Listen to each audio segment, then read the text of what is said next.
Nilai tukar rupiah terhadap dolar Amerika Serikat terpantau melemah 0,19% dan diperdagangkan di Rp16.538 per 1 dolar Amerika Serikat.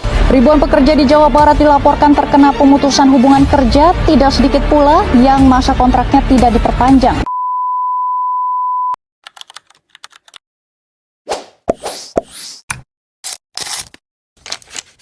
18.000 per dolar itu bukan sekedar angka di layar trading. Artinya, ada seorang ibu yang baru saja kehilangan pekerjaannya, sementara harga beras di warung dekat rumahnya justru mengalami kenaikan. Dua hal ini terjadi bersamaan, dan itu bukan kebetulan. Mari kita bahas. Per 9 Juli 2026, rupiah melemah hingga 18.023 per dolar.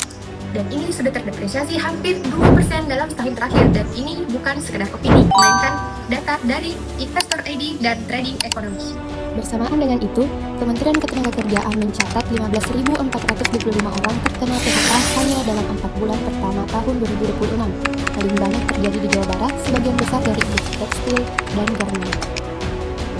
Kenapa keduanya bisa terjadi bersamaan? Bank Indonesia menjelaskan bahwa investor asing sedang menarik dananya ke aset dolar karena situasi global yang tidak menentu. Ditambah lagi, neraca dagang kita mengalami defisit pertama sejak 2020 dan industri manufaktur sedang mengalami kontraksi terdalam dalam setahun terakhir. Jadi, ini bukan kebetulan, ini efek domino. Namun, kalau kita hanya membahas soal kurs dan angka PHK, kita bisa melewatkan poin yang lebih penting. Yang sebenarnya sedang tergerus di sini adalah kesejahteraan. Rupiah yang melemah membuat harga naik dan daya beli menurun. PHK membuat penghasilan hilang sepenuhnya. Keduanya menekan dari dua arah sekaligus, dan itulah yang membuat persoalan ini jauh lebih serius dibanding sekadar fluktuasi ekonomi biasa. Titik inilah menarik untuk melihatnya dari sudut pandang ekonomi Islam, karena cara pandangnya terhadap uang itu cukup berbeda dari apa yang kita lihat. Jika gelombang PHK terus terjadi setiap kali ekonomi bergejolak, itu menandakan ada persoalan yang lebih mendasar, bukan sekedar soal teknis pasar. Ketika uang diperlakukan sebagai komoditas untuk spekulasi, mestinya dalam menjaga keadilan pertukaran akan menjadi rusak.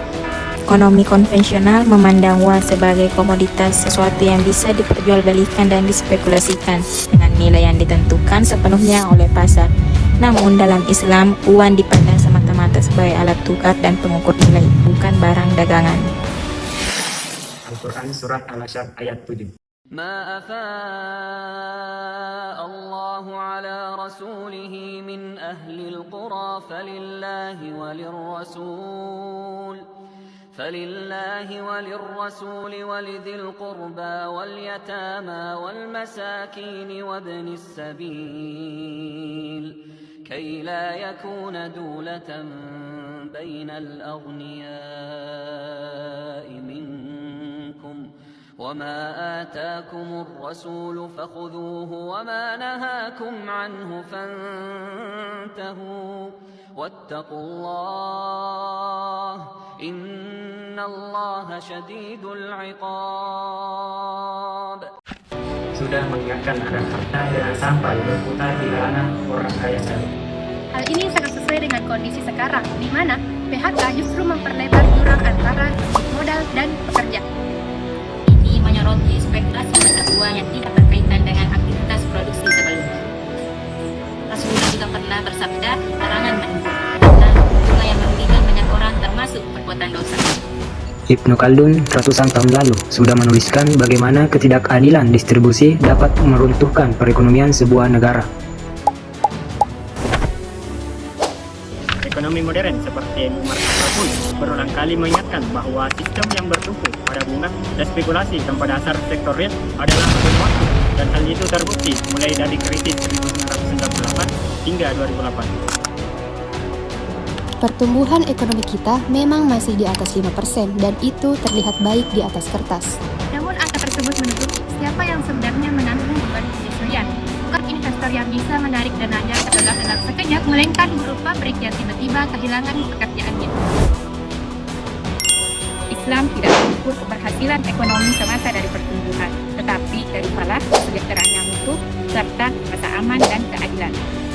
Manusia pun tidak dipandang sekedar makhluk rasional yang mengejar keuntungan pribadi, melainkan sebagai khalifah yang memikul tanggung jawab menjaga keseimbangan ekonomi bagi semua orang.